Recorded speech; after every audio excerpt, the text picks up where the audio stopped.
Welcome back to Mad Mike Studio. We have an old phone box. We're going to do something really cool with it.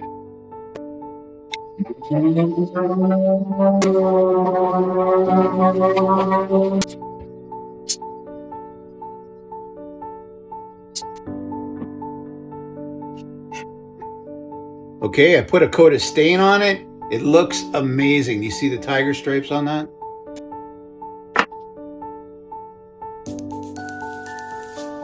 Okay, I've installed my pipe and my wire down at the bottom.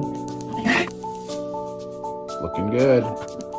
Okay, phase one is done. I've taken this phone box and turned it into a lamp with a LED dimmer and everything.